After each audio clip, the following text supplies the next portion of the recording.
Well, there's a fantastic story. Just the ludicrousness. Is that right? Is that a word? That's the word now. Ludicrosity. That'll do, yeah. Tony Iommi was asked when they hit big in America what it was like for Black Sabbath, and he said, it was mad. We went back to the hotel and there was like 10 Satanists sitting outside the hotel room, all dressed in black, with black candles. So he blew the candles out and sung happy birthday to them. Yeah. So that but Led Zeppelin said,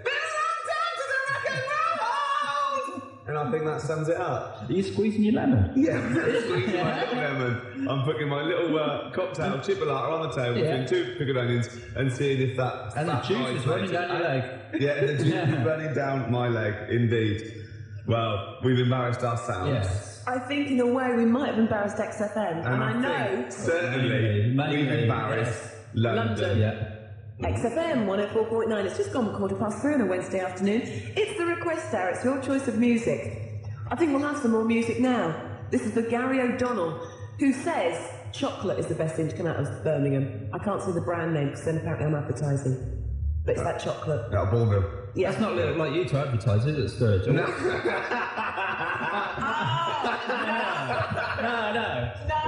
I wouldn't. No, Sturge, I wouldn't say you advertise. I wouldn't say at. I wouldn't say that. I mean, you don't want to be pampered. No. It's sky's the limit. The sky is the limit. You know. No. Exactly. It's like you won the lottery. It's the dry wife week that I like. Yeah. Public Enemy, Anthrax, Bring the Noise. That's for Gary O'Donnell this afternoon on the request hour.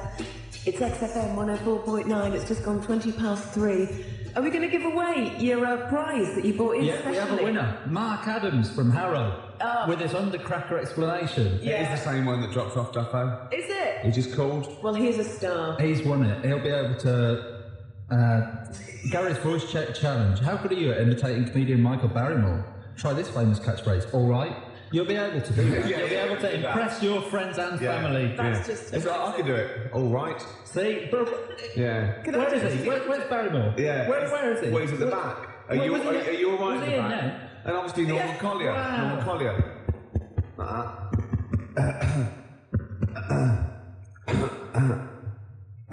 That's Norman Collier there. Brilliant. Yeah. Brilliant. Hey, my name is Michael Caine. So, yeah. Hey, it's like he's in the studio. Actually, it is nice to see you, Claire. To see you nice.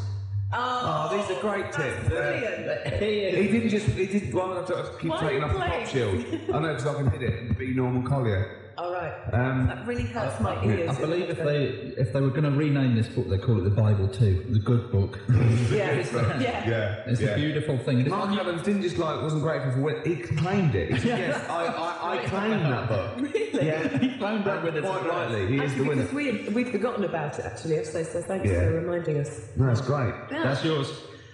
Have we got his address, have we? Yeah, fine. Marvellous.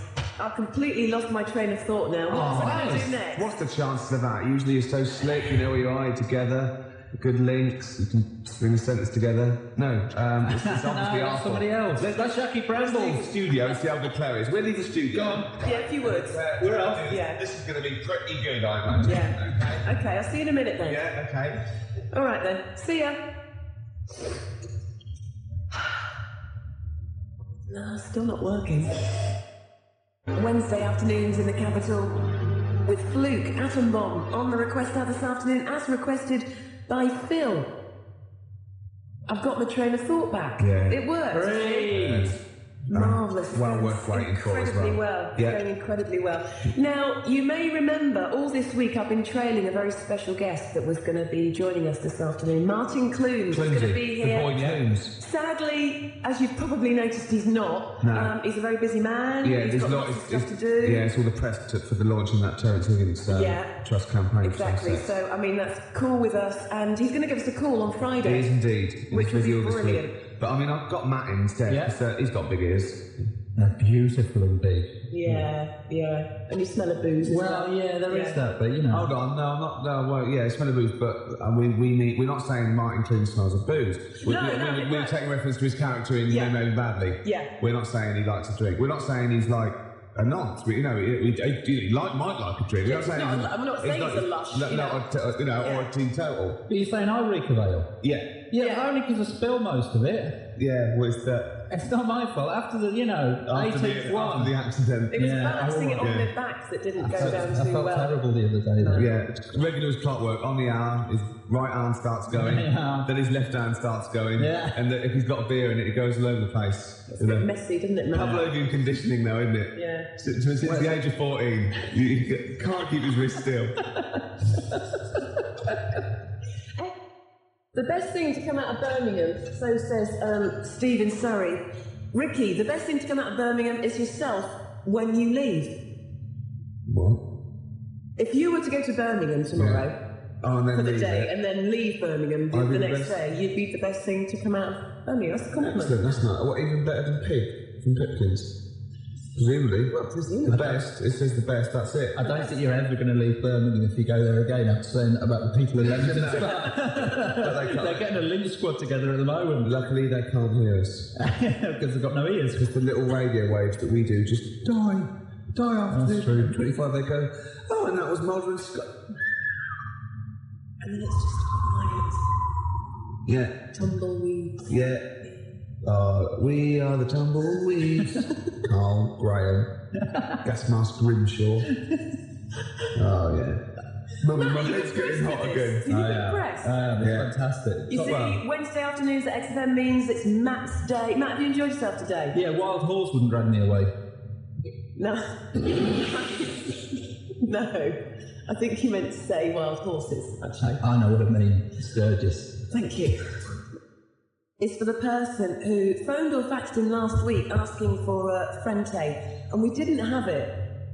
And you said to me, Ricky, you can't say you don't have it, but I honestly didn't have it, but now I have it, so whoever wanted it, it's for you. Excellent. Does that make sense? Yeah. What I just said there? Probably For someone. retired now. Yeah. To the country. I can't wait for Frenty anymore. Let's shoot off. So who have you just had someone on the phone or on the fax saying about the The sneakers? sneaker pimps, if they're from Birmingham. I didn't know if they were. I don't know if sneaker pimps are from Birmingham. Yeah, but I think they are. Them small potatoes compared to the Sabbath. Yeah, the Sabs. Exactly. What is this obsession with Sabbath? I always thought Sabbath were a bit of like a joke rock band. Like, I can't believe you said that. Led Zeppelin is like the mould, the first rock gods, the greatest British band. What? Yeah, who have Led Zeppelin got an influence? No, they've influenced that whole brand of poodle rockers with big hair like Extreme. That's who they've influenced. That's not their Whereas fault. the Sabs, their influence has been really heavy, great rock bands like Nirvana and things like that. You know? Sabbath are the best thing to come out of Birmingham, Ricky. Without It's any as simple as that. Okay, let's do it up to Thursday. I want proper votes, right, on faxes, right? Who is the best, the most influential, the best band out of Led Zeppelin and Black Sabbath? You're playing with fire. It's like comparing Bobby Davro to Tommy Cooper. It's honestly, I don't think so. I believe it is. I think it's like comparing, let's see, Go on. Europe Right. with Bernard Butler. Bernard Butler being Led Zeppelin. What? Wow, that's a bit abstract. But they're both completely crap. Yeah. Oh, whereas Bobby Davro's brilliant. So tomorrow, Ricky, you said tomorrow we're going to have a debate. It's like comparing something I don't like very much with something I like a lot more. Yeah, but you well, like the that's fair enough. Smiths, so you're erring on the side of soft, aren't you? Whereas Sabbath are hard. Yeah, well, I like the hard stuff as well. So you like Europe and hate Bernard Butler? No! Is that what you're saying? Other way around. You hate Tommy Cooper, but you love Bobby Davro. How's that work? No! Well, that's what you're saying. They're twisting it, Claire! Please vote for me! I'm by myself in the studio. 0171 5 out of 2000. Never vote for it. Led Zeppelin's better than Black Sabbath. Not better today, by the way, because I've been ill all week with this cold. Yeah, the mucus fairy came in the night, did he? Yeah, it did actually. It's great. Well, Anyway, yeah. there's this fantastic thing from Bristol University. It was in the Times. Forget hot toddies. The best remedy for a cold is a cup of coffee, according to psychologists at Bristol University. Yeah. The drink largely eliminated the effects of having a cold, they reported after experiments with 100 volunteers. Trials with vodka had failed to show any beneficial effects on mood or performance. Were these trials by vodka, by chance, done around the Christmas party period? Yeah, they've got to make it look good. Oh, and the control can be coffee. Yeah, right, exactly. Vodka versus anything. Coffee, yeah. We do our own. Yeah. Vodka versus whiskey. Yeah. That's what that gold blend couple was. Always, they never come to the door going, it's not dribbling down. I've just come for some, oh, Jesus, love. Wipe your nose, you filthy, oh, Jesus. Because it obviously, you know... You've been drinking vodka, haven't you? Not the coffee. Yeah, oh no. Oh, you're pissed, didn't you? Snot running down your mouth. Oh, and I fancied a good couple of... Sabbath is like Marilyn Manson. Led Zeppelin is more Radiohead. No way. Oh, no. Sabbath is like Reed. Led Zeppelin is like the Foo Fighters. No. 0171 580 2000. Who's the more influential British band? Sabbath or Zepp? Come on, it's obvious. The answer's Led Zeppelin. I'll fax you something tomorrow. Okay. That will... Tomorrow all will be revealed. Yeah, okay. It's Black Sabbath, Ricky. I seem to have run out of coffee. Come in, I've got some... Oh, sorry. I've been drinking vodka all day. 0171 580. It's not getting any better. 2000. It's sort of a Led Zeppelin versus Sabbath type quiz. It's not a quiz, isn't it? Yeah, no. Well, it is really, because there is a right answer. There is obviously a right answer. No. I'm just thinking there must be a right answer. of corruption. Which has been, who has been more influential? We could trace it back. Of course, we're not the people who do it. From the Midlands. Yeah. Well, no, I'm forgetting the Midlands. Oh, really? now. We're forgetting the Midlands Just now. out of those two, doesn't matter where they came from. It's a fun fight. Who is a more influential band on the world rock scene? Sabbath or Zeppelin? Sabbath. Zeppelin. Keenan's 2-1. This is 2-1. Right, I'll get rid of him now and we'll be evens and they'll be on a vote. 0171 580 2000. We've got 10 more minutes to leave Campfield. Let's ask Campfield. Campfield. That is the... Go get him. We're just going to get him. Anyway, Matt, that's a bit of small talk here. Yeah. So you've enjoyed yourself today, have you? Yeah, I have. Yeah. He's wrong. He is wrong, isn't he? Yeah, he's having an aberration. Oh, he's here. He hasn't been listening. Right. Have you heard what we've just been doing? I haven't. You've got no. Okay, right. Ian Campfield. Look, Completely impartial. Seriously, you two look away, right? Right. Okay. I'm going to ask you, don't know what we think or who think, just answer the question, right? Right. In your opinion, Yeah. who is the most influential band on the world rock scene? Right. Don't give me any clues. No, we're not saying anything. Who, in your opinion, is the most influential band? It's a better band for you and will influence more people out of Led Zeppelin and Black Sabbath. And on what scene? The rock scene. They're a rock the most scene. influential in rock and The pop. best band. Yeah. The best band. It's got to be Led Zeppelin. Yes! I'm taking it. Yes. That's it. You're scum. That is it. You're scum. Because Led Zeppelin were Led Zeppelin when they weren't. They followed up Black Sabbath great albums with Ozzy Osbourne. 20 years after that, I'm afraid they went crap. You didn't stipulate the Ozzy Osbourne thing. You said if we asked Campfield, that would be definitive. You said it. You laid it on the line. We didn't give any clues. Campfield said Led Zeppelin. That's it. I'm happy with that. Play a record. Even talk to the listeners. Right, this is incredible. Don't even talk to them. David Keenan took all these, right? Led Zeppelin got every vote except one. Every single person was for Led Zeppelin except one. And that wasn't to Black Sabbath, that was to Dave Keenan. Out of those two, said, I'll vote Dave Keenan, give him his own show. So Zeppelin got all the votes, Sabbath got none, Dave Keenan got more than Black Sabbath. Thank you. It's official. For the discerning punter, of course, Black Sabbath will always be there. But for people that just say, For people who haven't got Bonnie phones, Tyler. people who can't use the phone. I work the phone, but I can't use the phone. No, of course, people who can use modern technology, it's Led Zeppelin. Excuse me a minute. Who did you say, Sturgis? Well, I was going for Sabbath. Right, Sabbath. And did you do the Friday Rock Show on Radio 1? Exactly. No, arrest my case. Yeah, so Arrest do my I. case. And so do I. And so do I. I think I do. Well, I think I laid my case before you, and I rested it there, and it was landed. XFM. That is practically it from us today. Ricky's stormed out of the studio. Keenan stormed with him to answer the phone. You can come back in again, Ricky. This is my goodbye link. Okay, go on. Goodbye for today. That's fantastic. Wow. Genius. Well done. All those years. And well done to Led Zeppelin for being voted the greatest band, most influential band out of them and Black Sabbath. Tomorrow, Ricky, it's a shame Matt can't be with us, but tomorrow we are going to have like a Gary Crowley Battle of the Band type thing, I think. Like a bit of a demo clash. Why? Why do Because you I want to take this a bit further. No. What? Keenan's You have to. I just want to play... It's in fighting mood. I know. Tomorrow. You think they know. Thank you for listening. Thank you for being discerning, intelligent people. Keep the faxes coming. To Ricky Gervais and Claire and Matt and Dave. They like Black Sabbath. It's been a pleasure, Matt, having you on the show this Can afternoon. I say something before I go? Well, I'm just going to say, I'm going to play Mazzy Star into Ian Campfield, Fade Into You, and this is for Melinda, who wants to hear it, so that's what I'm going to be playing. But I just want to say, Matt, thank you. That's all right. Can I say something? Next yeah. Can I just say to Vanessa, food's not love. It was beautiful. It was a great show. Worth waiting a week for, wasn't it? Yeah, it's good. The fingerprints of a koala bear are so similar to that of a human being that if they were found at the scene of a crime, the police would not be able to tell the difference. Is that... Well, that is the fact that I remember. That is the fact. And is it true? Well, it depends what sort of crime it was, really.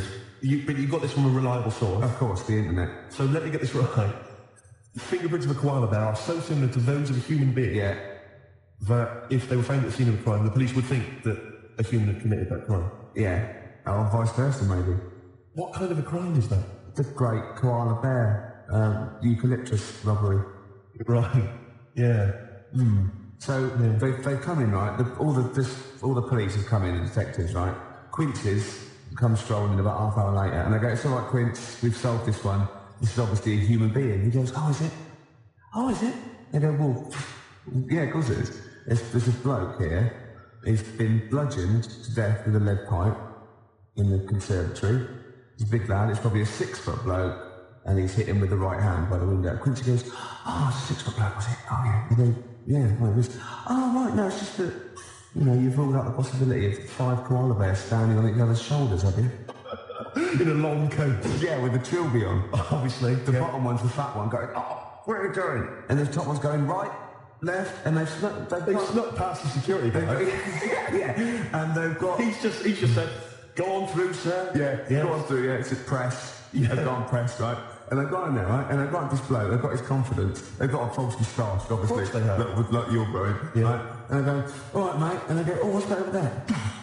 The top one's gone, and the bottom one's holding it all up. Then they just scatter. Dump the coat. They just leave a coat, like an empty coat and a hat on it.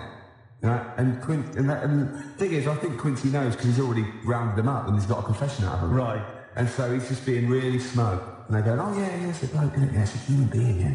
Well, look, Quincy, the fingerprints. Yeah, let's have a look at these." And they go, "Oh." They're just right there. They go, "Yeah." Right? And but the thing is, I think that there's a Mr. Big. Do you? Yeah, he's up the tree getting stoned on eucalyptus going, he's getting he's counting his cash. He's just up there hanging loose, counting his cash. He's fingerprinted, he's got an alibi, and these pawns... They're not going to pin anything on Mr. Big. They couldn't... Because he's used those koala pawns. And he's a devilish fiend. Yeah, and they've done all the work. The little fat one, he's got bad shoulders now. Yeah. He's got 4 on him. And the tall one's got the little head with the trilby. He was at the top, because he can wield like a lead pipe, or the hat fitted him. The hat. You've got that letter? Ah, yes. No, I have not. I'm gonna wait till later. Okay, there's a great letter. I'll wait till later. Well, I'll play a song then. Oh, please do. But be careful. If you're a police officer, if you're listening, if you're currently investigating a crime, you've got fingerprints. You think you've sewn it up? Think again. Just think. Just. Have you looked at the koala angle? Expect the unexpected. One from this bag. Yes, so that's the first bag. So you seem to care about what bag it is. Is that the bags are quite important. Right, okay. I take one from this bag. Yeah. And then I come up with a band name such as, let me see, The Riff Masters. No. Just do that one. Take it from any bag, Do it out of mine. Take it any one of my bags. See the bag? Yeah. All right. Axial is the first word. Yeah. This is going to be a cool band. Yeah. Axial Face. Axial Face. Good, isn't it? You just... I come with great ideas. I just, I come in here, I present these ideas, and you just ruin them. You just take them in. Read that letter. Oh, can I just, by the way, before I do that, can I just mention that there is an email address? Yeah. What show is this? How many shows have we done there? 4, 5 or 6. Anyway, there is an email address, and I'm thinking that lots of our listeners, I'm almost certain, will have access to internet email nonsense. I personally don't understand it, but if you do, then you can write to Ricky-Gervais at xfm.co.uk. Ah, there's a bit of a drawback with email. Go on. I don't read it. Do you not know how to do it? No, I just don't bother. Get one of the letters. I empty my pigeonhole about once every 2 weeks. Ricky-Gervais at xfm.co.uk. Letter's got more chance. Well, possibly. I like getting letters. Here's a letter. Dear Ricky, blah, blah, blah, blah, responding, things I could do for you. Here's the important bit. And this is, by the way, from Siobhan, Siobhan in Willesden. Things I could do for you. Nice, this is a great idea.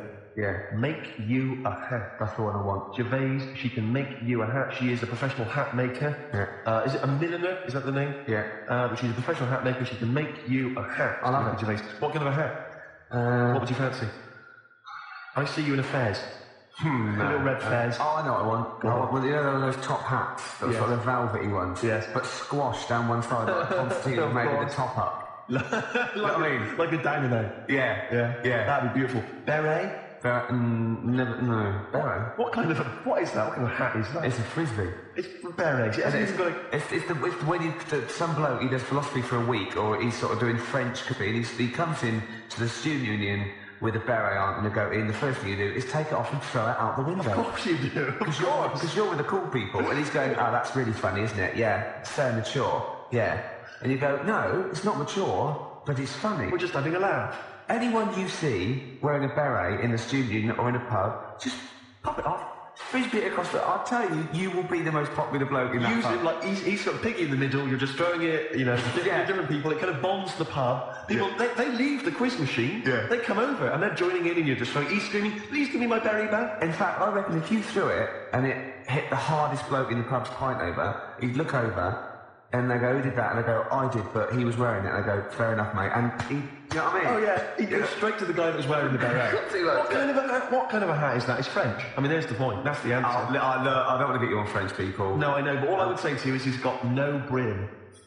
You see, that can be healthy. Can we get Siobhan in to measure me up for a hat? So Siobhan, maybe if Siobhan's listening, she could give us a call. Her mate makes clothes. So I could have the whole suit then. No, I was just going to mention that. She's got a friend, Catherine. She wants us to mention Catherine. Yes, Catherine's just setting up a new business, all right? So best of luck with that, Catherine. And anyway, she can make stuff for you as well. Top hat and tails. Top hat and tails, Gervais. You would look fantastic. I wouldn't I? We would send you to the Ritz. Little Lord Fauntleroy. Oh, it would be beautiful. And a cummerbund. Oh, what? Is that what I word? That would be great. You in a top hat and tails. Lovely. Lovely. Why does it matter which bag it is then? It's too complicated. Let's explain in a minute. Okay. You've got tickets to give away, Gervais. We've almost forgotten about it. Yeah. Well, I've got to think of some questions as well. All right. Well, let's just find out what the prize is. Right. We've got a pair of Gus Gus tickets at Ulu for Friday the 30th of February. Right. Yeah. I'll just confirm that they're real. Yeah, of course they're real. Unlike that fellow on the lottery. They always go to somebody, a member of the street, or somebody in a panto somewhere. Yeah. To choose the numbers, And I'm just going to be like that, just checking. Oh no, just check that that's a real fork. Yeah, don't check too. Don't you bent it. Right. You've bent it, mate. You've bent the fork, mate. Now I can't do the trick. Go on. So 2 tickets to see Gus at the University of London Union, Mallet Street, London, on Friday the 13th. All right, 2 tickets there. Yes, bona fide Gervais. Yeah. What else have you got? Corner shop. All right, we'll just check.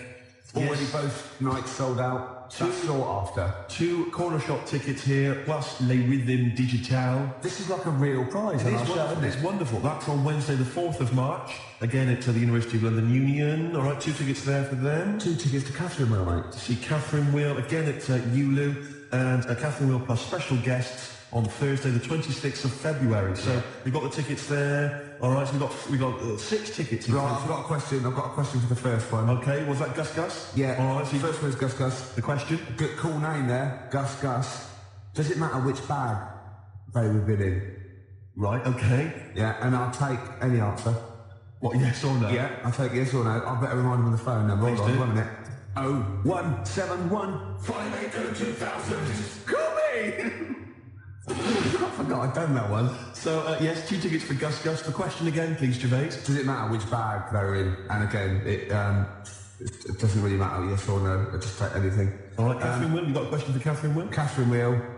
Yeah, when I used to do it, when I was little, and we used to have a Catherine wheel, my dad would nail it to the shed, set it, got like, well, the nail was way too big and tight. You know what I mean? It moved a little bit, and then just, what we watched was this thing just burn out. Yeah. It was more of a sort of like a Catherine blob. Catherine blob. Yeah, and the question is, that's all right, isn't it? It's not so much a question. The question is, that's all right, isn't it? And again, I'll accept anything. Right, I better remind him of that number again, haven't I? Give him the number. Hold on. We've got Catherine Will tickets to give away at the University of London. Yeah, and the question is, not so much a question is, what was it? Catherine Will. Catherine Will, blah, blah, it's all right. Is that all right? Yeah, or something like that. 0171 580 2000. Call me up on it. Right. So it's going well, Gervais. Just because, doesn't matter what's bag it in, the answer doesn't matter. Okay. Catherine Will, that's all right, isn't it? Right? And call the shop. All right, now you've got it. Now this is a gem of a prize. I know, already sold out. 2 tickets to see Corner Shop. The gig is sold out. We've got Les Rhythm Digital, a very cool band name there. They're going to be supporting Corner Shop. It's on Wednesday, the 4th of March. 2 tickets to give away. And the question, Gervais, is... The Corner Shop in Coronation Street was owned by Councillor Roberts. What was his first name? All right, the number, please, Gervais. Hold on, hold on 1 minute.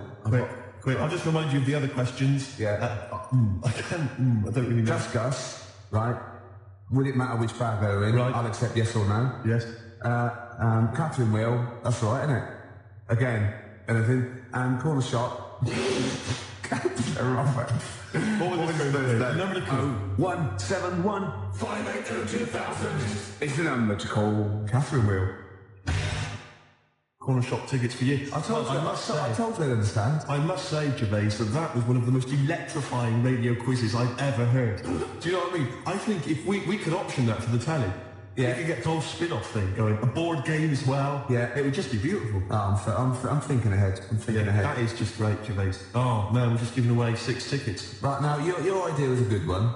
All 6. Yeah, my idea was to give away all 6 tickets to the first person to phone up and give us a damn good reason why they should have them. Yeah, it's a bit traditional though, isn't it? It's sort of like you answer a question right and you win a prize. Yeah. I think this is better. Yeah. But we can do yours if you want. Okay. Okay, so I've got 10 CDs. Right. To the person who thinks why they should have all 6 tickets. You confuse me. Well, I'm going to give 10 CDs till the tickets are gone. Right. To the person with the best reason why they should have 6 tickets. Right. But they can't have the 6 tickets because they've gone. So they're going to get 10 CDs? Instead. What's the number to call? Oh, you caught me out. Hold on, 1 minute. Let me just rephrase that. Basically, we've got 10 CDs to give away. Yeah. If you can give us a good reason why you should have the tickets. Yeah. Which you can't have. Terps. Old newspapers. A lot of my audience carry around bags full of like old newspapers going back for a long time. I have no idea why. But everyone that ever speaks to me goes, you look at your eyes, oh yeah, I go, I've got these. And they're all old, tabloids, and I go, what are the papers for? And they look at me as though I'm mad, so I leave it. But, there must be a market there. It's not really the sort of ABC1 category that I think a lot of advertisers are after, is it? Is there an Epsilon Minor category for me? The thing... I like them, I like mine. What's this? For example, right, Steve? Right, this is the sort of quality, right? Okay, whoever phones up for no reason at all, okay, sends me a CD, right? So call for absolutely no reason at all, right? And don't give your reason to him out there and send me a CD. What? I want the winner, right? I'll take caller number 0171 580 2000 is the number to call. Tinfoil hats. Are they trying to steal your mind? Buy tinfoil hats. That's the kind of ad you're going to have on this show, Gervais. Batteries. I've got loads of batteries. Don't use them. That was that. Right, that on that. What's that? What have we got there? Loads of newspapers. Gervais, the phone lines are buzzing. I know, yeah. The phone lines are buzzing. Yeah. I can't understand it. It's the same when another station gives away a holiday to New York. Yeah. It's the same reaction. Yeah. To whatever the hell it was you said. What was your competition? It was a good competition. What was it? The competition was someone's got to phone up for no reason at all, not give Nick the reason, and send me a CD, and they're the winner. The phone lines are buzzing. Yeah. Well, it's a good competition. How do you do this? It's a good competition. I cannot compute. Oh, well, if you can't see that is a good prize to win, then there's something wrong with you. Sorry, I just can't understand it. I don't think it's my kind of humour. The competition is this, Steve. I think you're a bit wacky. I don't really understand. You're frightened, aren't you? You're frightened. And these people, they're not your phone up, but come into the studio. I know. You were scared last week, weren't you? He came in the week as well. I kind of like Barrymore, that sort of thing. I think he's really funny. Yeah. You think Barrymore? No. Oh. Sort of Cilla Black. You know, Steve, you're funny. But nowhere near as funny as me. Just with the calls and the competitions, I think it just sort of goes over my head. Look, the competition is this. Oh, sorry to Mark Adams as well. Nick cut you off and he's a regular listener. The competition is this. Someone phones up for no reason at all. Yeah. Don't give the reason away. Send me a CD. Is the winner. It's the way you don't even use grammar. There's no need. Just use words. Yeah. Do you take the words that you say out of these bags? Yeah. Is that how you form your sentences and your competition? I don't think of it as forming sentences. I think of it as when my head gets hot, I have to cool it down. And speech is the best thing. It's sort of like, do you know what I mean? I walk on the street and I have to talk, and it sort of cools it down. I've got some people who've called. John has called from North Harrow, Louise from Clapton, Claire from Hendon, Paul from Maida Vale. Yeah. I don't know why they called. No reason. I don't know who they are. No reason. Going back to the competition that you set, I like that one. we had a fella, Karl, from Catford. Yeah. Now he phoned up to try and offer us a suggestion as to how we can receive money for free by begging for it without breaking the law. Oh, he's the winner then. And is he? Yeah. What? Right. So, the fella on the phones, the fella's manning the phones, even managed to get a CD out of him, persuaded him to send us a CD. He would be the winner anyway, even if he hadn't sent the CD. Yeah. I'm just trying to pick a song here. I haven't worked out my next song. Gervais, I'll do that for a while. Gervais, What? I don't want to work here anymore. Is that alright? Do you mind if I... No, there'd be plenty of people wanting to fill your shoes, and think of all the old newspapers I'll get out of it. What I mean? Was on the tube earlier, Gervais. Now I know that you walk into work, Yeah. but I didn't have to take the tube. And there's a kid on there, sat opposite me, 10, 11 maybe, alright? And he looks quite normal. 12 at the most. Yeah, he's an ordinary looking kid, just got the sort of, street clothes on or whatever. But, looks perfectly normal. He's not the kind of kid that's going to get bullied at school. He's just a normal looking kid. Except, Gervais, he was wearing a deerstalker hat. Now, what's happening there? Oh, I love that. Do you know what I mean? When he goes to school on Monday morning, if he's wearing the hat, they're just going to kick the hell out of him. Well, right, we'll pass that on to Howard. We'll keep that. And as I said, anyone wants to get hold of Howard, do it via us. He doesn't really give out his address, obviously. Might attract mad people. Now, I read in the paper years ago, there was this guy, right, and he was from Sheffield, and he was at the birth of Christ. He'd lived before as a cow. Yeah. But that's not all. Another bloke who also lived in Sheffield saw this. I don't believe it. So was I. Right? So what's the chance of that? I go, yeah, I was a cow as well. And they started this cult called Cattle for Christ. It's just two of them. But I just imagine people going to say, I was a donkey. Because did you see it? No, there was like a beam in the way. I couldn't see. And nor could I. No, I was being milked. Couldn't see a thing. Where were you? I was a chicken. So you saw everything. No, I was out, wasn't I? I was so close. Poultry for the prodigal son. Yeah. That'd be beautiful. Yeah, no, well, I mean, I'm sure there are all kinds of societies like this, and perhaps if you're a member of one, then we'd like to find out all about you. Two idiots talking nonsense on the radio. It's a con. Yeah, of course it is. Well, I am. Oh, we're going to recreate it. The tension, the smells, the sights, the sounds, the excitement. The hot dogs, most definitely the hot A dogs. challenge has been set. Yeah.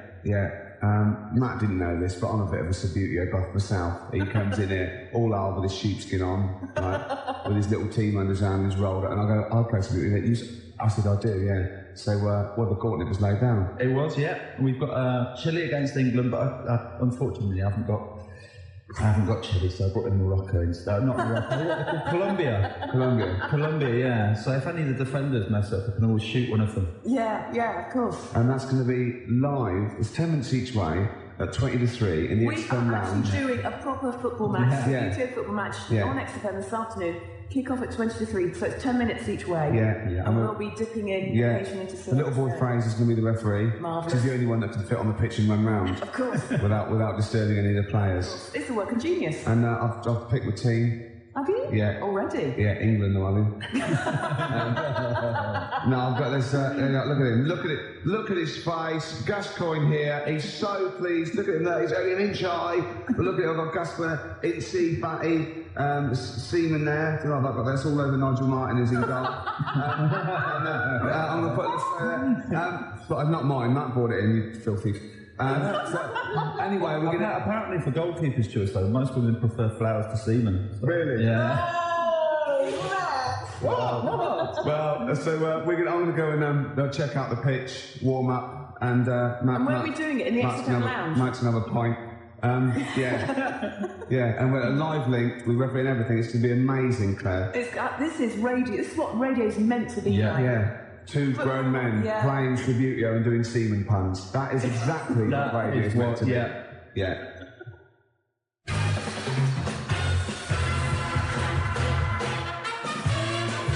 Okay, let's cross over live now to the living room, just down the corner. Let's round the corner, down the corridor. You know what I'm trying to say. The crowds are there. Ricky and Matt are there. Are we ready? We're ready. Kick-off. Let's do it. I've won the kick-off, Claire, and I'm starting off... there's some of the crowd, and it's off. We're away. There goes. It's a beautiful thing. He's moved down the pitch. It's gone. Please turn it out.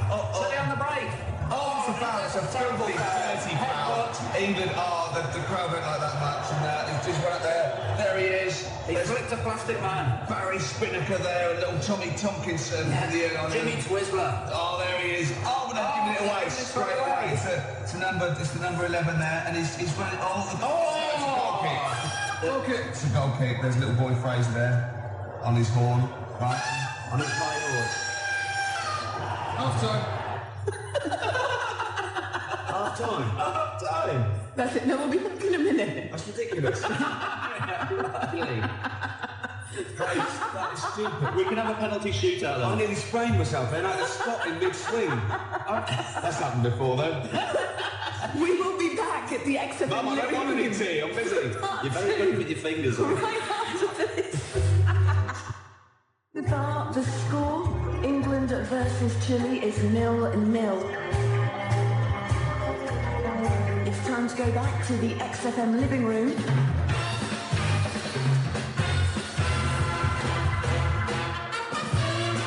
For the second half of the match this afternoon, let's see how it's looking. Well, Claire, England are down to 10 men. I had to pull one of my players off at half-time. That's very kind of you. My boys only get oranges. I used to do that to mine, but they wouldn't put the tights on and have the bag over their heads. But here we go. And it's look at that lovely ball there. A huddle-type ball into nowhere in particular. It's Chile again. They've turned around there. England, they fouled his own player. They missed it completely. England move up there, and it's a dirty foul. It's a dirty foul. I'll take it. Quite a dangerous area. He's moving two. He's not... One, two. Here we go. I've never been in such close proximity to you, Ricky. England in possession again. Oh, look at this move here. Is that your after shot? They're keeping it. They're playing with the ball now. It's a foul. He's going to take it quickly. It's there. It's dangerous. England in the 15-yard. Oh, so close. Still England? Still England's there. It's in a dangerous position. It's 0-0. That is the end of the match then, so I guess what, extra time? Penalty shootout? Penalty shootout. Yeah, okay. Beckons. Right after this.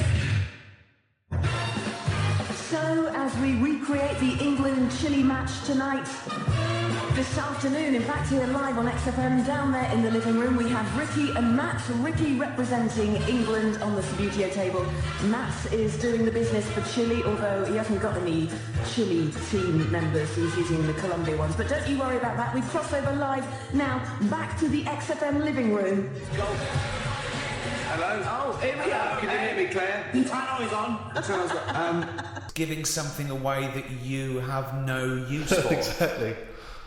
Yeah, but forget that. It's someone is getting something when they've done nothing for it, really. Well, it is. I suppose it is charity, but charity is usually infused with some sort of altruism.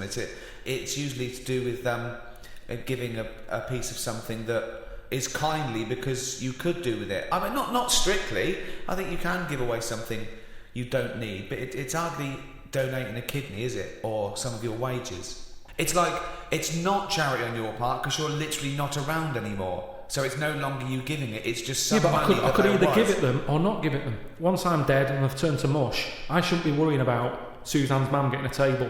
Is that what you're leaving her? Well, I've called up my dad first. Why are you doing a will for the show? Because of this travel thing I'm doing, and it can get dangerous, you know. But why have you done a will up to now? Because you sort of, I don't know, I felt sort of young and free. Whereas now that's never two words I've associated with Carl. No. He's always seemed like a man who's in his late 50s. Yeah, and exactly. Never the idea that you're free. Even if we're just talking about the head alone, it's the head of a late 50-year-old. Free of hair? Yeah, totally free of fucking hair. I'm sort of getting on first name terms with my doctor. Oh, really? Chatting more. Oh, what is it this time? How's your middle finger? You Not know, too bad, Carl. All that sort of thing. So it's just made me think. Have you had that done for the will, by the way, for insurance? I think you need to, don't you, for a will? I think you do. There's nothing on the paper. No. Listen, for insurance purposes, I think you need to have a testicular exam for testicular cancer. You're just leaving the high risk for testicular cancer, actually, and you're entering the high risk for prostate cancer. And you can have both at the same time. You could have both at the same time if he's a very dexterous doctor. I wouldn't want that. Why? Too much it's just too much going on. It's like someone juggling you. Yeah, it's like being examined by Squiddly Diddly. And so you said you called up your dad? Called him up. I said, "Is there anything you want if I die?" Right. And presumably, you know, Suzanne, she's getting the lion's share. She is. But then the fella who was on the end of the phone talking us through it all was going, "Oh, you should get married." I was going, "Oh, shut up." He's saying, "Well, it makes things a lot easier when it comes to this." And it's like, well, that isn't a reason to get married, is it? Well, so she can have all my stuff. I said, I've wrote on the bit of paper that she can have it. I'm not bothered. What did you wrote? You know, all that whatever we've got, she can have. Yeah, right. That's fine. That's as good as a marriage then, but it's something about tax. If you're not married, you have to hand over more. Well, she'll get. Yeah, I suppose if it's money, she'll pay tax on it. Yeah, I think you get so much, and then it's like ridiculous tax rate. Yeah. But she's going, that's why we should get married, I'm going to be paying tax. I'm going, hang on a minute, she's already like thinking about money loss instead of me disappearing. Yeah. She's going, yeah, we should. I'm saying, look, you'll be getting a load of money. I said, if I die on this programme anyway, I'm insured, you'll be getting about £1 million for that. Yeah. I said, so that's something you haven't got now. Yeah. Got nowhere near that now. I said, so even if you have to pay tax on that, I don't think it'd be right to get married just in case I get killed. Well, you are married, aren't you? Well, then you may as well get the paperwork. No, because then everyone wants a party. You don't have to have a party, you can go straight down to the registry office. Honestly, people start going, oh, you should do this. I know it's not a proper wedding unless you do that. Have your two sets of parents met? No. That'd be good, would it? Well, I suppose it's a reason to, isn't it? At least if you're getting married, there's a reason for them to meet. At the moment, there's no reason for them to meet. No. They'd get on each other's nerves. My dad wouldn't get on with a man. Why? Just wouldn't. She doesn't like me, so she won't like me dad. Because he's just an exaggerated version. So I think it doesn't need to happen. But you could just nip down the registry office, get it done and dusted, and you just phone up your folks and say, it's already happened. I said that. I said, listen, if we had to do it, I said, if it was like we've got to do it for some reason, I said, I'd do that. We can have it done by 2, you can be back in work for 3. Because at the end of the day, there's no, you know, we've known each other for years. Yeah. We're not going to suddenly turn into some sort of Tom Hanks and Ned Ryan film just because we got married. Yeah. It's going to be the same, exactly the same. Yeah. Except she'd want a joint bank account or something. That's the only other thing that would probably change, and I don't like the idea of that. Why? Just, I like to know what's going on. There's enough people sticking their hand in my account, charity-wise and all that, without an extra hand going in. Who happens to be the love of your life? I'm not moaning about it, I'm just saying it works the way it is. You hear about people getting married, and it doesn't last. Adds extra pressure. What pressure is it going to add? It's not going to add any pressure. I suppose that you resent the fact that the only reason you would be getting married is because she gets your money after your death tax-free. What if you gave her a series of challenges so that she sort of earned the right to have that money? It just keeps her on her toes. Because whilst we're not married, it's easy to go, I'm sick of this. So it keeps it Keeps sort her of, on her toes. But it keeps us both sort of Because doing you're such a stuff. find, she's got to work hard to keep you, hasn't she? You never do anything in order to sort of maintain this relationship, as far as I can tell. I'm not saying you're a bad man, but in terms of romantic Meg Ryan type stuff, you never do anything. Me and Jane were out with them and Suzanne the other night, right, at dinner, and honestly, he is so grumpy. He was saying about for Christmas, right? He said, "You've had a flaw." You've had a flaw. Now, what did that mean? We had a new floor put in. But how is that her floor? Because she wanted it. But you walk on it too. I paid for it. I don't understand what you mean. But don't you understand that, like, a romantic break or clothes or perfumes, you know, sort of things that are kind of indulgent for a lady, that's a gift, not a new floor. That is like something you give to some little African fella on Comic Relief. In fact, I think I saw it once. He didn't have a floor. Exactly. They built him a floor. I remember watching it with you, and they gave him a new pair of shoes and the floor. He went, "Hold on, floor or shoes, not both." When that tsunami hit, and it was like a month after Christmas, they showed that Britain had given £2 billion, right? He was going, "That's enough." He said, before they were living in mud huts, now there's an Arndale Centre. So you think charity is all right as long as people don't get above their station with charity? I think it should be there as a little booster. Something's happened that they didn't expect. They're all a bit in shock. I don't think they'll feel bad because all they ever seem to do, these countries that are struggling, they never give anything back. Right. They've always got their hand out. Right. And it's been like that since I was a kid. Yeah. I remember being a kid, people knocking on the door, my mum going, "Don't look at the door, there's someone there." And we'd just pretend they weren't Charity there. starts at home, not at your own. No, but because it's all the time. I mean, my mum didn't like answering the door anyway, even if it was the pools man, she'd sort of say, "Don't move," and he might not see that we're here. So you just froze where a man was at the door. Well, you just, because the front room was near the door so people Right. could see in. Right. So you just sort of stayed there and pretend that either you Well, so can't like hear some them. sort of predator, like they can't see if you don't move. Well, even if he was peering in through the window and he could see you in there not moving. So he looked through and there was 3 people just frozen, right, like statues, right, just their eyes looking at him, and him confused. Well, they're clearly dead, I'll move on. There's obviously been a gas leak. And did you stay sitting or stand up, or did you sort of like throw yourself to No, the we floor? just sat on the, you know, where you were, and you just stayed still. But did he ever look in and see? I don't know, because you didn't turn around, did you? So you would pretend you couldn't hear the door? It's easy. Honestly, the amount of times people would come round, it's either... It seemed to be the 80s, had a lot of it, because it was all the Avon thing, wasn't it? It was perfume, Yeah. Tupperware. What? Tupperware. Tupperware? Yeah, the plastic boxes. It's dishes for fat people. Here we go. Oh, these are big. Of course they are. They're for fat fuckers like you to eat out of. There was the Pools man. Right. Just a lot of charity stuff. Just a lot. It seemed to be the time, the 80s, that they suddenly found out they can sort of scav money off people. Yeah. Oh, there's a lot of scabbing. So that's why we used to ignore the door. I just love this image of you. Yeah. You're in the lounge. Yeah. You're having a little boogie. It's Christmas. Someone's tapping on the glass. Freeze. They just go, well, we'll move on. Yeah. Nothing here for us. Hammer time. Silence. There's okay, right. Let's do the scenario. I'm at the door. I can see you in there. You might as well come open the door. Carl, why are you staying so still? Are you trying to avoid me? It's working. Carl, your eyes are moving. Can you come to the door, please?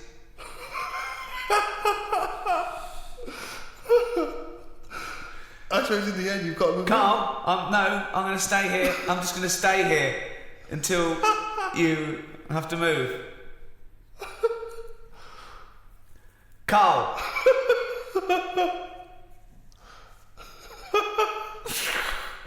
This is the most pointless podcast we've ever done. Me shouting your name and you pretending not to be here. Okay, and I'll move on then. Right. It works. Yeah, Works perfectly. Because once they've got you, that's the whole thing with charity. Once they've stopped you in the street, if you've stopped, that's it. Keeps on going. You're handing something over. Yeah. I mean, the amount of times I've been stopped.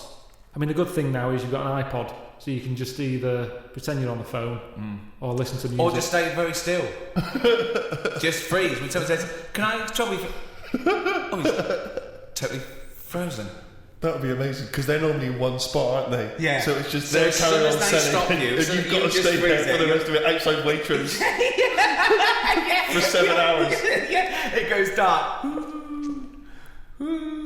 Well, I've finished my shift, I'm off. And then you just see, your eyes just see them walk away like that, and they all meet in their little tunics. And then you start walking, they look back, and you freeze. And then they walk on. And then you can go home 7 hours late. If you would like to donate to Comic Relief, why not visit rednoseday.com. Ever since I was young, I've always liked going in charity shops, particularly because, you can find sort of interesting old records in there. Never sort of gone in there to buy clothes and stuff, but, books, whatever. And I was in a charity shop, and I've patronised them for years, and I noticed that through the window, there was like a paparazzi guy, and he was taking pictures of me through the window. That was a bit weird. And obviously the old ladies in there didn't have any idea who I was, so they just thought it was a bit strange. And then it was in one of the magazines, like the kind of celebrity magazines. It was, here's Steve Merchant. Despite all the money he must have made from his various projects, he's still going in charity shops. And you just think, but sorry, how is that a bad thing? I'm giving my money to a charity. Isn't that a noble cause? I mean, obviously that's not the reason I'm doing it. I'm doing it to save 50p. To save 50p, of course. But they don't know that. They don't know that. No. You might be going there and going, keep the change, love. You never have said that. Never said that. Never said that in your life. No, occasionally I'll shoplift. I know, mug. 70p? Don't you think that seems frustrating, though? Yeah, but what do you expect? What are they going to do? They're not going to say Steve Merchant, Heart of Gold, are they? I just thought all these things would slowly accumulate towards the OBE. Yeah, I know. I think you've got to do a bit more than get Roger Whittaker's greatest hits for 10p. My mum's always in them. And because my mum goes in them, my dad sort of got into going into them now because, the weather's not good or whatever, and he thinks rather than standing outside. He went in one, and he was after a jacket. Just like a, sort of a, casual but quite smart. Yeah. He's quite a big bloke, so it's difficult to find them, right? So he's in there, sees the jacket, goes, oh look, here's that sort of jacket that I'm after. Picks it up, tries it on. Oh, it fits. It's good, this, isn't it? She's going, yeah. While she's looking at, a toad that you put money in or whatever. Yeah. So he gets to the counter, and it's got a price tag on it, £8, right? So he said, "I'll give you £6." He had £6 in his pocket. Yeah. Yeah, I'll give you £6 for that. She went, no, it's £8. Now that's wrong, isn't it? That's a good price, and it's £6. They've got it for nothing. Yeah. And she wouldn't have any of it. He said, surely something's better than nothing. If you don't give me this for £6, it's going back on the hanger. And they said, no, sorry. Yeah, but they might later sell it for £8. But they might not, and it's been given to them for free. Yeah, so what does it matter? But the old who's come up with the price of £8? Who is this? Yeah. They don't know how much it's worth. She's not there to haggle. Someone's priced it up, and she's just a volunteer. Maybe she thought of it that she was losing the charity £2 as opposed to gaining it £6. But they haven't gained anything because he put it back on, and how many people want it? How many people are looking out for that jacket? It might be the principle. She might have thought, oh, you can't haggle when it's for charity. It was a fair price. I give a lot of stuff to charity. A lot. Most of the time, just because it's nearer than the wheelie bin is. It's just a way of getting rid of garbage most of the time with me. Stick it all in a bin bag, good stuff on the top, the stuff that you're embarrassed about, stick it in the bottom of the bag. What are you embarrassed about? Just old shoes, trainers. Some of the books you've written. Socks, underpants. Underpants? You do not give underpants to charity. Washed. But who's gonna wash? I know, as opposed to just like peeling them off. I don't know why you've got a problem with underpants, but shoes. You see, I've Who's never bought buying underpants from a charity shop? I mean, I don't care how low you are on the socio-economic level. I know. You can get about 14 pairs for £1 in some places. I know. I don't know who's buying underpants. I don't know who's buying your underpants. I definitely don't know. I mean, if they were signed. Yeah, that is something I like doing though. When I've given to charity, I like going past the shop and seeing if it made it in the window. Any success? Yeah, recently the one not far from here had me egg cups in the window. So it's like, oh, look, you've got a new set of egg cups, so you've got rid of your old ones? Yeah. I don't think we've got any egg cups. Haven't you? No. Why I don't not? think so. I don't. You don't have boiled eggs? I can't imagine it would take. You'd be too impatient to boil an egg, Rick. Well, I just don't, it's just those things you think of never buying. Egg cups, a whisk. No, but you do eventually. I suppose you got to, haven't you? Yeah. It's things that were just always there when you grow up, isn't it? That you have to go and you think of, but not second hand though. But there's nothing wrong. Honestly, it's hardly. I mean, it's made the window space. That's how good it was. It had hardly been used, that egg cup, because it was a doubler, and I think they were quite small for the egg size that I get. I think they were made more for the small egg, and I have the large egg. Right. So it was never really just used. like your underpants. But have you ever been a charity shopper, Rick?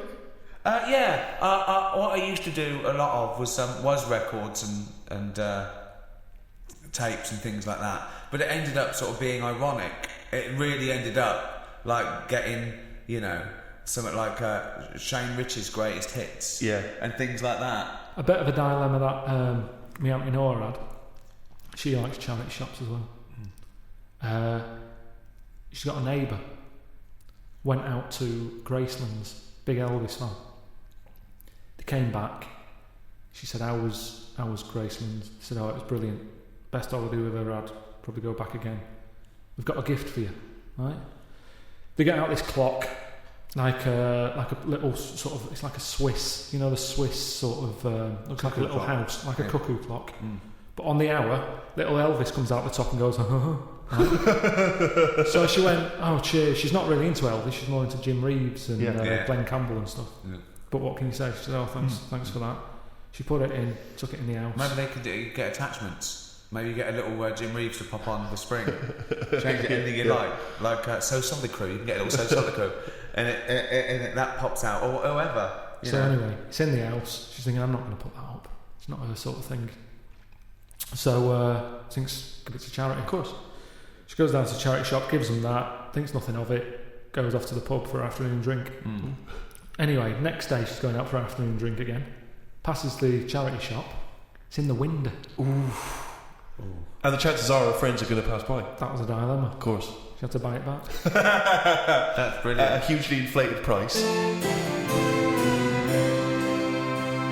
For those that are American listeners, Comic Relief here is a sort of it happens every other year, and people often do things in their workplace or at school. They can dress up, they can raise money in different fun ways, and we were told in a school assembly, it was Comic Relief next Friday, everyone has to come along dressed up in fancy dress to school on that day. Has to? Yeah, they said have to dress up. They said you pay 50p towards Comic Relief, and you have to pay £1 if you don't dress up. Right. That's annoying, isn't it? So I'm looking forward to this because I'm a sort of aspiring comedian and that. Get to dress up like a clown, right? Spend quite a lot of time getting the old clown outfit together. What did that look like? The shoes, obviously, I just wore my regular shoes. Exactly, yeah. But I had the red nose, a wig, Wow. You know, the whole deal. Big bow tie that my mum made for me. Like, you know, I thought this is going to be the best day ever, right? Get to school. I want you to picture this scene, right? During the assembly in my class of 13. School uniform, school uniform, school uniform, school uniform, school uniform, school uniform. Lanky kid dressed as a clown. School uniform, school uniform, school uniform, school. There was 3 people in the entire school who dressed up. But Steve, you're 50p. Yes, but then worse than that, it turns out I was furious because I looked like an utter dick. Obviously, it turns out that what happened. I don't know whether I missed this information. But apparently the headmaster must have had another assembly where he told people that he wasn't allowed to enforce that rule about making people pay against their will. Yeah. So obviously no one showed up dressed like an utter dick except me and about 2 other knobs. What disappoints me is that for a man who was a self-confessed aspiring comedian, you chose the least funny thing in the world to dress as. Yeah. Clowns are anti-comedy. They suck comedy out of the room. It's not... You're right, and this is from a man who wanted to dress as Hitler at the Golden Globes. No, that's funny. He knows funny costumes when he thinks. But you were saying about the guys who bother you in the street. Did I tell you when I pretended to be foreign to try and get out of that? Did I tell you that story? Amazing. Because a technique I used to develop at university was whenever people bothered me in the street, I would pretend to be sort of generic foreign. I can't really do a foreign accent, but I would just be like if someone asked for directions, I was always worried about giving them the wrong directions, so I would just, sorry, I don't really, how you say, you know, it's just kind of vague foreign. Brilliant. And I've periodically used this method throughout my life. And not so long ago, a guy stopped me with one of those charity tunics. And I sprang into my old trick. I was like, sorry, I don't... an elderly Russian woman. I don't know what voice that is. I don't know what accent it went from vaguely French to sort of Eastern European beggar. Yeah, I don't know what it was. And the guy... And I was like, I don't... He was, well, just let me explain to you about it. Sorry, I'm not from... and the guy... This world. Yeah. I am from planet Snark. And the guy said... are you Stephen Merchant? No. Swear to God. Not when you were famous. Oh yeah. No, you didn't. Yeah, because it hadn't occurred to me. It was like a lapse of concentration. God. It was a lapse of concentration because. And did your bow tie spin round and you squirted in the water and ran away? That's what I did, Dan. Because you know, it's one of those things where you don't always remember that you've been on the team. It's not like I instantly remembered that. Amazing. So he says, "Are you Stephen Merchant?" And then you're at this position where you've got to go. Either you've got to admit what you did, or you've got to carry on the lie. And I chose the second one. So I was kind of like, I don't know who that is. What? I don't know what you... And he was like, really? You look a lot like him. I was going, I've never heard, I don't. In fact, you are Stephen Merchant. Freeze.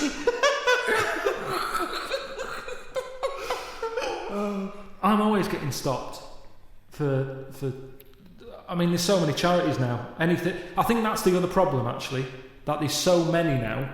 Years ago, a problem wouldn't have been a problem, whereas today it's someone's got this problem, someone's got OCD, and we're collecting for that. Right. It's not just starving people anymore; it's everything. Yeah. One little fault, they're out there with a clipboard. Yeah, a lot of new diseases have cropped up, particularly for these sort of rich and famous diseases that really third world people do not suffer from. So I was in W.H. Smith's probably buying a Valentine's card. Oh, okay. So there you go, you see. So I do a bit. And is this the cheapest one you've got, love? and I bought a big bar of like Galaxy. Oh, cheaper than a box of chocolates, but yeah, still nice. For me, that because they had an offer on, right? This is what I'm saying. Okay, she's getting a card, isn't she? This is what I'm saying. Yeah. I felt awkward because she could see that. Oh, he must have some money. What, a big bar of Because you could afford some chocolate. Well, it was like an impulse buy thing. Yeah. Right. So she's thinking he's got money to burn. Yeah. So at first I didn't know who she was. There's a guy over there buying a big bar of Galaxy and a small card. Follow him. So she's there. I'm thinking she just works in W.H. Smith's. Yeah. Morning, sir. All right, how's it going? Oh, have you got a minute? So I'm thinking, is it W.H. Smith saying, how often do you buy the Galaxy? Because they always do sort of surveys and stuff. So she said, you like chocolate? I went, yeah. She said, yeah, I'll have a chocolate. Right? Oh. Little chocolate. Yeah. I ate it. Then she goes, right, are you aware of the problems in the world? So I'm thinking, what's this? You see, they've been clever there. Yes. I can't say no and walk off without a bit of chocolate. Sure. Right. So, Why don't you freeze? Just freeze. We're closing up now. We're closing the shop. So I said, there's loads of problems. I'm sick of it. So she says... no, not yours, sir. There are some people who are starving. Yeah, and I explained to her, I said, listen, I've got loads of these charities every month. I said, my bank account is literally... Because I don't use my current bank account that much. So you look at it with a statement, it's like Tools for Africa. Right. Help the Aged. Deaf Kids. Yeah. There's another one. .com, deafkids.com. There's loads. Is Tools for Africa when they send people like Karl over to help out?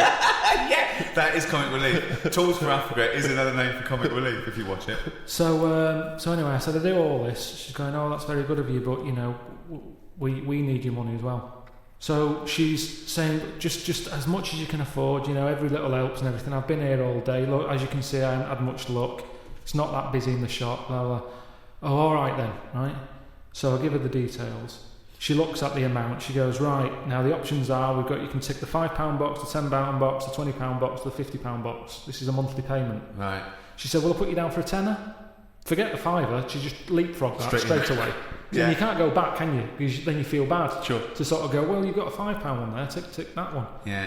She can see I've got the chocolate, sort of wasting my money on things that aren't necessary when there's people dying around the world. Yeah. I said, right, yeah, tenner, fine. And, I filled it all out. I left the shop. Yeah. Spent more on that than I did on the card and the chocolate. Mm-hmm. Right. So you spent under £10 then, basically. So I get home and everything. Forget about it. I keep seeing these statements going out. It looks like Gandhi's bank account. The amount of stuff I'm giving away for charities. Sure. I forget about it though. Forget it. I'm doing my bit for charity. I should feel good about it. Yeah. Anyway, something kicks off in the world. Right. Ring, ring, ring. Oh. Hello. Is that Mr. Pilkington? Straight away I'm thinking, who's this? This isn't good. Yeah. Oh, hello. It's so and so charity. Right. Are you aware of the problems in the world? I said, yes, I am. There's lots of them. Yeah, but have you heard about the latest one? I said, yeah. She went, well, I'm just calling up to say thanks for the donation that you give us every month, but it's not enough. So I said, yeah, well, I think I give enough. I said, you're not the only ones here. I said, I've got 5 charities on the go here. Yeah. I said, I've given you what I can afford. Yeah. She's going, yeah, but let me just tell you about the problems. There's so many people missing here. This is bad. These are dying. Da, da, da. I'm going, I know. I was told all this when I signed up, and I agreed to that amount. Yeah. The £10 that I said I'm happy to give you, that's what I can afford. Call some other people up who aren't giving you a tenner. Yeah. She goes, no, but we haven't got their numbers, and we understand that you're a supporter of our charity, and, just a little bit more will help. I said, listen, I can't. I've given you that amount. If you want, if it's not enough, let's stop the direct debit now. Right. I said, if it's not helping you, let's can it, and I'll give it to deafkids.com. I said, because they're not calling up Mindering. No. Well, they can. That's a good thing with them. So she said, no, I don't want to do that. I said, well, that's it then. And she wouldn't let it go. And in the end, she got an extra £1.50 off me. Right. But that shouldn't be allowed. I think they should have, 1 year where they go, this year, hungry people. Right. Next year, people with a limp. Or just like they do with the China thing, with the year of the cat, year of the rabbit. It's very clear. Yeah. It's that year. That's who we're helping this year. Right. If you've got that problem, it's your year. You're going to have a good one. And who decides? Just have some meeting. Just have a meeting. But who gets together in the meeting? What would be the first charity. year? So what would be the first year? This year? Right, well, we'd look at it and we'd go, right, what are we hearing a lot of problems about? And someone goes, so-and-so's hungry. Go, right, are we all in? Are we in to give this lot food? And we're not just going to give them food. So it's not everyone who's hungry, it's specific people. So it's like hungry... Starving, people who are starving. If someone goes, I've got, I don't know, what's another problem? Adenoids. Me kid's deaf. Well, maybe next year. It's not your turn this time. We can't help everyone at once. Because that's life, isn't it? You've got to give and take in your own life. There's things that I want, I can't have, I do without, have something else. But there's more so many important. causes that But it that's could what I'm wait saying, 20 years Steve. before your charity I know, comes but around. what can you do then? Because we're not sorting it all out anyway. I'm paraplegic. Right? Oh, I need help really bad. I'm paraplegic. But so does everyone else. Well, why are you going to the hungry now? Because if we don't help the hungry now, right, they can't wait. You can wait. Right. Oh God, I'm blind. Is this a different person now? Yeah, I'm blind. Right, well, you're not hungry though, are you? Well, a bit peckish. Yeah, well... Where's the fridge? I can't find the fridge. Can you help me to the fridge? Yeah. Otherwise I'll be hungry as well. I'm blind and hungry. I'm blind and hungry because I don't know where the fridge is. Who's let you in?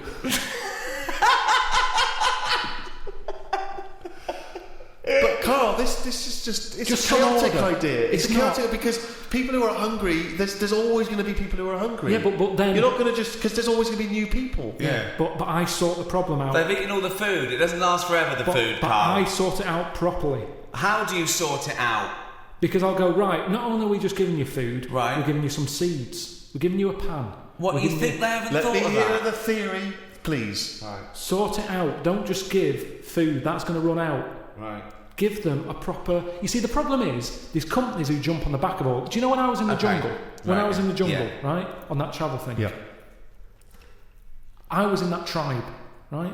Now, some company had given that tribe a laptop because it makes them look good. They can send out a press release. Well done to so-and-so computers. Right. They supplied the tribe in, out to Amazon with a computer. I saw it. They were using it as a breadboard because they don't know what it is. They've got no electric. It's useless to them. Right. And that's what charity does. Right. Companies use it to make them look good. When I was there and I really needed to go to the toilet, I was thinking, tribe, I wonder what their toilet facilities are like, right? Thinking it might be better than just doing it in a hole. Surely they've built a toilet. They're not stupid people. They kill animals. They know what they're doing. They know how to cook. Surely they've built some sort of unit. Turns out they don't. They still do it in a hole. But some company had been there, some plumbing firm, and given them a toilet, right? The bloke who, the producer who was out there, he said, you'll be happy. There's a toilet round the back there. I'm thinking, brilliant. I go round there, it is a toilet, but it's not plumbed in. Sure. So it's just a vase with shit in it. It doesn't work, and this is what we need to do. We need to get out there and say, this is how it works. Educate them. Okay, so let's do this then. So it's with the seeds. You're not giving me so I'm a starving African. Hello, Carl. Have you got any food? Got any food? Got any sandwiches? Well, I have, but if I give you my sandwich, there's someone else behind you, and they'll all come out. So what are you going to do then? What are you going to do? I'm going to help you. How? What are you going to do? I'm going to make you think about how to make food. Oh, okay, right. Have you ever grown anything before? No. Right, well, there's some seeds for potatoes. Brilliant. Oh, thanks, Carl. See you later. Do I just put them in the ground, yeah? Put them in the ground and water them. Oh, there's no water, you dopey cunt. There is some No, water. there's no water, you dopey cunt. That's why we're starving, you dopey cunt. Right, well, at that point, that's where I go, well, this is a lost cause here. Right. There's no point. Can I have a sandwich after all? No, or you're what? not having it. You're right, not having it so now. not only can I have a sandwich, you give me seeds with no water, you useless, bald-headed fucking twonk. Right, but all I've done there is made the mistake of the computer firm who's given a laptop to a tribe. Right. It's useless. Right. But there's got to be another way around this. Go on then. Either move, right? Because every year they're going to be queuing up saying, "I'm hungry, give me a sandwich." No, you're not having another sandwich. Once again, it's an utterly ill-informed discussion. I'm just saying, there's no point queuing up every year. Do you want a sandwich? Here's a sandwich. But Carl, the next year, can I have a sandwich? Where's your brother? He died.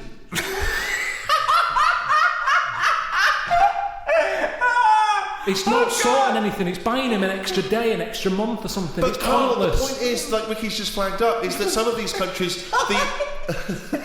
the conditions... He died! The conditions are not there to just be able to plant potato seeds. So what are they meant to do then? Do you think we should go out every month, every year with sandwiches? Is that your answer, like some sort of buffet, an all-you-can-eat thing once a year? You see, it is bad. I don't want to come across harsh. They've got nothing. We waste stuff here. Waste annoys me just as much. Right. When I see sandwich shops chucking stuff out in bin bags, binning it, when there's people out there who are hungry, it's ridiculous. Yeah. But I don't understand. Right. It's a problem that isn't being solved. So your conclusion for these people, because there's no water where they are, right, is move. That is your honest. They should move. Well, what's your solution? Well, I don't know. I don't know the ins and outs. I don't even pretend to know. But But I tell you, it's not just it's sticking a, what's that saying? I don't know, it's sort of sticking a plaster over a hole or something, and the plaster comes off, it's a problem again. That's the same. Yeah. It's the same. I think that was Mark Twain. No. Sounds more like Gandhi. If you would like to donate to Comic Relief, why not visit rednoseday.com. Oh, I've got to tell you something, Steve, that cropped up when we were at dinner the other night. Karl said the most exciting words. He said, "I've had another film idea." Wow. Does it star Clive Warren? No, it doesn't. He's gone bigger than that. Well, Karl, turn the film idea. Yeah, but you slagged it off on that. No, I was just trying to. We were all chipping in, saying, "Well, that they're all trying to help." No, Suzanne. You see, you had a go, and then Suzanne thought, "Oh, I'm going to have a go here as well." If I'd have told her that at home, she'd just go, "Yeah, that'd be that." But suddenly, James chipping in. Everybody was having a go. Yeah, I didn't see anyone else coming up with anything. Well, they didn't realise it was a script editing meeting. Yeah, they just thought it was a dinner. They just saying, "Oh, that they were." No, I tell you why it cropped up. I saw it. It was another thing in that free paper. Yep. It was something about the way we're advancing fast. Right. Which reminded me of the my film, The Love of Two Brains and stuff. How's that? Is that being made yet? Have you had any? And it was just saying, about how bodies can get reused. In a way, recycling is the ultimate. What did it recycling. say about that though? Because you didn't go into that. What it was hinting at bodies being reused. When you say hinting, saw a bit of a headline, didn't read on. No, what and made them stuff in your head. No, it was scientists saying in the future. It's that whole thing. In the future, this is what we'll be able to do. Do you mean like Frankenstein being reused? Old body parts fusing together? Yeah, but that was all different. It was like a short arm and a long leg and that. This is a full body. Right. So pitch the film idea to me. Yeah. Sell it to me like I'm a Hollywood executive. Sell me the film. Right. Well, I'll probably tell you about the science facts there that I've read. Okay, let's start from scratch then. Thank you so much, Karl, for coming in. We heard there was a rumour that you're dealing with a British film company about a thing with a man with two brains with a guy called Clive Warren we haven't heard of. But Rebecca De Mormay, we're very excited about it because she wouldn't be a lot to get, so this film wouldn't cost much. Right, so like I say, I've read they're going to be sort of the ultimate in recycling. If anything happens to the brain, they can reuse the body. You've got to remember that. Fantastic. By the time this film is made, that's probably going to be bigger news. Fantastic. So it'd be great if it can coincide. Okay. No, we love that. We love this sort of research. We love this level of research. It's exciting. So what I was thinking is, I'm picturing probably. It doesn't matter. It's not as fixed. It doesn't have to be this person. But I'm thinking Tom Cruise. Okay, Cruisey. Yeah. Excellent. Yeah. And the way it works is. Do you know Tom, by the way, or have you got an in there, or no? No, okay, but you just. I think it's the sort of film that would appeal to Tom. He'd sort of be into. I think it would excite him. Okay. Great. Okay. So did you order coffees? Did what? Did Cheryl get you a coffee? Yeah. Oh, okay, thanks, great. So are you hungry at all? Do you want to? No. No, great. So Cheryl, I might have a tea actually. Cheryl, if you could. Will we wait for the teas before she comes in? She'll just sneak in. She will be very quiet. She'll be like a doormat. She won't even know she's coming. Okay. You've got your coffee. I don't want a tea. You don't want anything. No, I'm fine. Thanks. Go. Actually, I will have a tea. Actually, Cheryl. 2 tea, Cheryl. Okay, go. Right. Thanks, Cheryl. Thanks. Is there sugar? Sorry, is there sugar in this, Cheryl? Shut the door behind you. Thank you. Okay. Go. All the way. Go. Tom Cruise. So I got Tom Cruise. That's what I pictured so far. He's just done Mission Impossible 7. Right. In this film. Oh, in the film. So he's playing himself? No, what you're seeing on the screen is Mission Impossible 7. Like I say, if we don't get Cruise, it can be Bourne Identity, and it can be what's it? Yeah. Oh, so if we get Cruise, he is playing himself. Yeah. And he's just made and in this film, he's just made Mission Impossible 7. It's the future, is it? This. No, what you're seeing is Mission Impossible 7 on the screen. So I've gone into the cinema and I think I'm going in to see Mission Impossible 7, or I'm going in knowing it's this film. Yeah. I'm going in to see... What's this film called? I haven't got a title yet. We'll just call it Karl Pilkington Project 2. Right. Okay. So KP2. you go in. The opening thing is Mission Impossible 7. You think I've seen this? Yeah, I thought it was KP2. Yeah, I'm confused. Yeah. Excuse me. I came in to see KP2. No, this is not the film I came to see. I'm talking to the usher. No, this is the film. It just what you're seeing is Mission Impossible 7. I don't understand. Right, listen. So what happens is then it sort of pans out. You see it's a telly. There's a bloke watching Mission Impossible 7. Right. His girlfriend's watching it going, I love Tom Cruise. Yeah. He's there going, I can't be doing with him. So it is set in the future though, this? Because we're assuming that he's made 7, so this is a... Yeah. How far in the future is it? Well, when will Mission Impossible 7 be made? I don't know. Probably about 2 years the way it's going. Right, so, 2013. Okay. Right. And this is underway then, is it? This practice of recycling the body? Yeah, by then it's well known that it's out there as scientific. Let's not get bogged down in a lot of these things we can iron out, as I say, in the script. So you see Mission Impossible 7 on the screen. Are any of those biscuits still knocking around? Do you want to do this meeting? Yes, I do. Sorry, he's a bit easily distracted, but I will have a biscuit as well, sure. I've been watching the film. It's Mission Impossible 7. It's pulled out. There's a guy in his room, in his lounge. His girlfriend's watching it. She's loving it. She's a fan of Tom Cruise. Right. He's a little bit niggled. He wanted to watch something else. Sure. She decided on the DVD. He sat there annoyed. I can't be dealing with Tom Cruise. I can't believe they've made 7 of these films. Right. He's a rubbish actor. I should be the actor. You know, I've been doing acting for years. But he's not an actor. Well, he is. Okay. But he hasn't quite made it. He's in pantos. He's sending a lot of demos off, but he's just not being seen. I remember this is one of our notes to make it more plausible, this film, because you didn't know him as an actor before, did you? Yeah, well, this is how it works, isn't it? Right, interesting. Yeah, well, you two don't know about that meeting, do you? Right, okay. So, he's a struggling actor. So what happens is, next day they get up, right? Yeah. She's still going on about Tom Cruise. Loves him. Thinks I'm sick of him. Right? She loves him. Got my biscuits gone in my tea. I left it in there too long because he put me off. Just hang on, let me just think.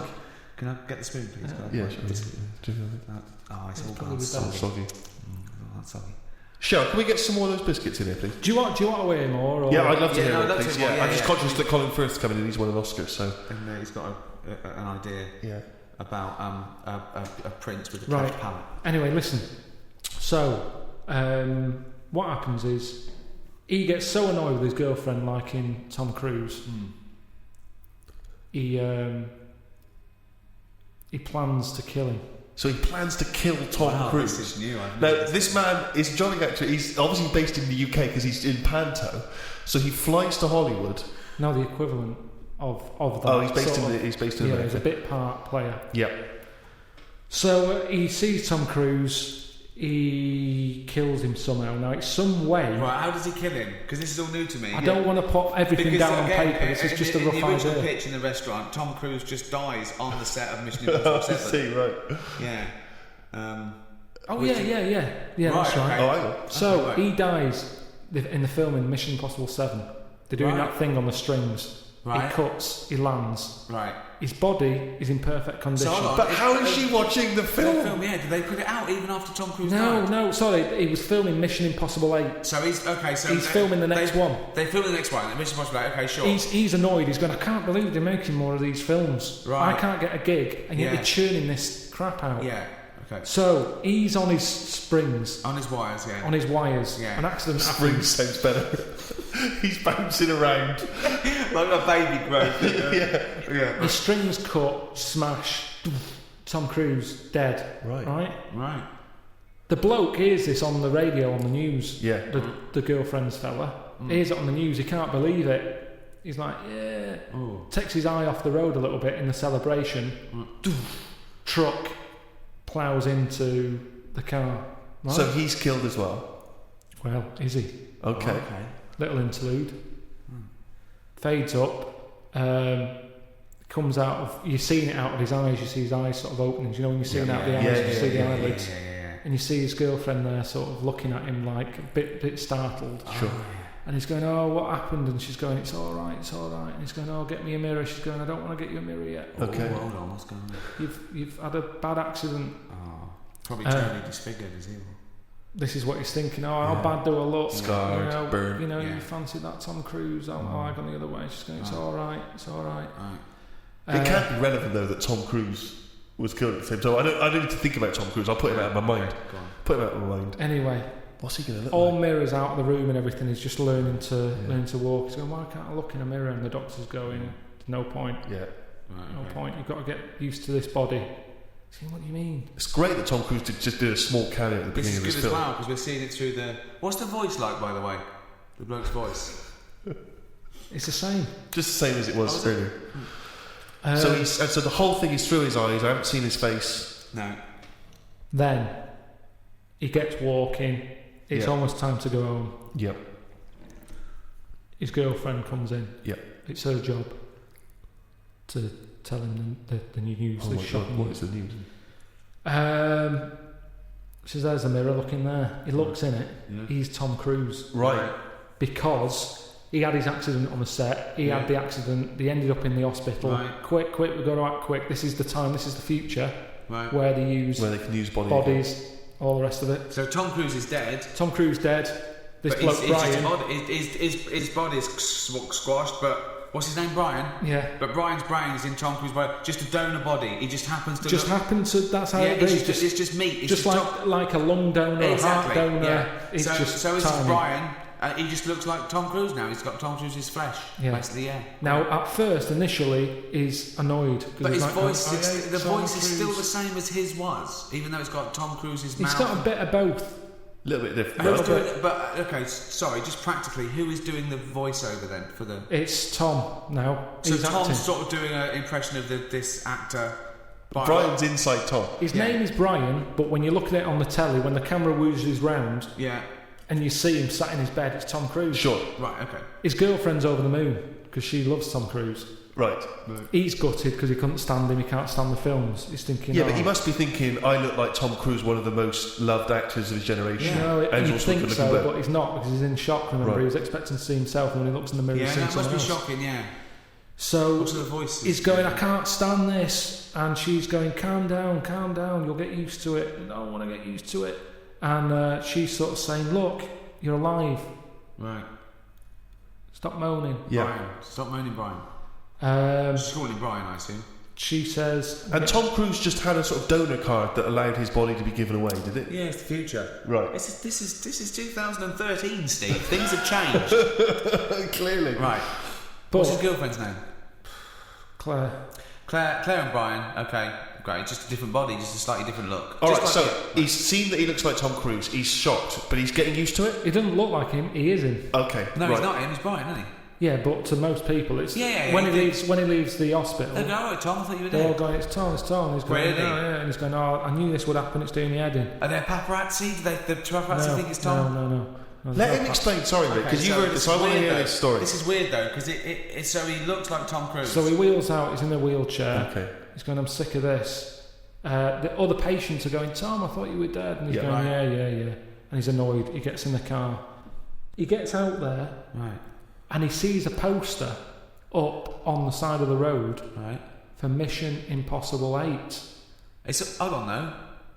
It's finished. I thought he died while they were filming. It's not finished. But now, these days, he's shouting about films before they're made. Okay, it's like Lord of the Rings, isn't it? Yeah, they're going, Lord of the Rings is in the making. And they're going, brilliant, and all the hype and everything. They put a poster up even after... Seems premature. No, the poster was already up. That seems premature, given that a man died during the production. It doesn't matter. I'd have taken the posters down. No, but then I don't work in Hollywood. Right. So the poster's up there, and he sees it as he's in the car driving past. Yeah. And he thinks, that can't be finished. That makes sense, yeah. They both look at each other.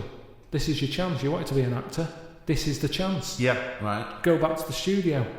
So he goes in. Hello, you don't know me? And they go, oh, we think we do. And they go, no, you don't. I'm Brian. Tom died on your film set. Well, they must know that. They must know that Tom Cruise is dead.